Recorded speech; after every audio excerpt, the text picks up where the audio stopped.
తుంగతుర్తి నియోజకవర్గం కోమటిపల్లి గ్రామంలో కాంగ్రెస్ నాయకులు బీఆర్ఎస్ కార్యకర్తలపై విచక్షణారహితంగా దాడి చేశారు. దాడిలో గాయపడిన బీఆర్ఎస్ కార్యకర్తలు నున్నా వీరమ్మ, నున్నా మహేష్ శ్రవణ్ను మాజీ ఎమ్మెల్యే గాదరి కిషోర్ కుమార్ పరామర్శించారు. వారి ఆరోగ్య పరిస్థితిని అడిగి తెలుసుకున్నారు. దాడికి పాల్పడిన వారిపై చర్యలు తీసుకోవాలని డిమాండ్ చేశారు.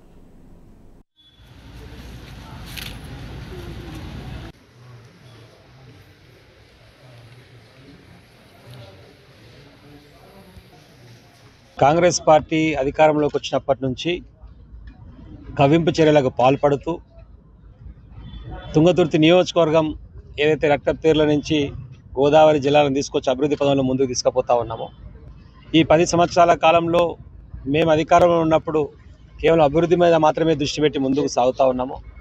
మళ్ళీ పాత ఫ్యాక్షన్ కొట్లాటను ప్రోత్సహించే విధంగా కావాలని చెప్పేసి బీఆర్ఎస్ పార్టీ నాయకులు ఎవరైతే పార్టీ గెలుపు కోసం, కేసీఆర్ గెలుపు కోసం, మా గెలుపు కోసం పనిచేసిరో వాళ్ళని టార్గెట్ చేస్తూ హింసాత్మక సంఘటనలకు పాల్పడుతూ దాడులు చేస్తూ భయభ్రాంతకు గురి చేసేటువంటి ప్రయత్నం చేస్తున్నారు. ఇది మంచి చర్యలు కావు. దీన్ని తీవ్రంగా ఖండిస్తూ ఉన్నాం. పోలీస్ వారు కానీ, మంత్రులు కానీ, ప్రభుత్వం కానీ, ముఖ్యమంత్రి కానీ వీటి మీద స్పందించి చట్టపరమైనటువంటి కఠిన శిక్షలు తీసుకొని దీన్ని కంట్రోల్ చేయకపోతే రేపు ఇంకా ఈ పరిణామాలు తీవ్రంగా పెరిగేటువంటి అవకాశం ఉంటుంది. 10 సంవత్సరాల కాలం మేము అధికారంలో ఉండి అభివృద్ధి మీద దృష్టి పెట్టాం కాబట్టి మేము కూడా అందరినీ ప్రోత్సహించి అందరినీ కలుపుకొని పోయేటువంటి ప్రయత్నం చేసినాం. చట్టం ఎవరికైనా సరే సమానంగా పనిచేస్తారనేటువంటి నమ్మకాన్ని కనుక కల్పించకపోతే జరగబోయేటువంటి పరిణామాలకు పోలీసు వారు, కాంగ్రెస్ పార్టీ వారు కూడా బాధ్యత వహించాల్సి ఉంటుంది అనేటువంటి విషయాన్ని కూడా వారికి గుర్తు చేస్తూ ఉన్నాం. మీకు చేతనైతే, మీకు సాధ్యమైతే మీరు చేయగలిగినటువంటి పనులు ఏమైనా ఉంటే మీరు ఇచ్చినటువంటి 6 గంటలు అమలు చేయండి. అది అమలు చేయడం సాధ్యం కాకపోతే మాతోని కాలేదని చెప్పేసి ముక్కు చెంపలేసుకొని బయటికి రండి. ఒక పీసీసీ హోదాలో ఉన్నటువంటి ఓటుకు నోటు దొంగ అయినటువంటి ఇప్పుడు ముఖ్యమంత్రి రేవంత్ రెడ్డి అంటోడేమో ఇష్టం వచ్చాడు మాట్లాడి, అప్పుడు ఉన్నటువంటి ముఖ్యమంత్రి గారి మీద సన్యాసాన్ని మాట్లాడి ఇంకేదేదో మాట్లాడితే కూడా ఎన్నడూ కూడా మేము వాళ్ళ మీద చర్యలు చేపట్టడం కానీ, దాడులు చేయడం కానీ చేయలే. అట్లనే కాంగ్రెస్ పార్టీలో చాలామంది నోటికి ఎంత వస్తే అంత వ్యక్తిగతమైన దూషణలు చేస్తే కూడా ఏనాడు కూడా మేము మాట్లాడలే.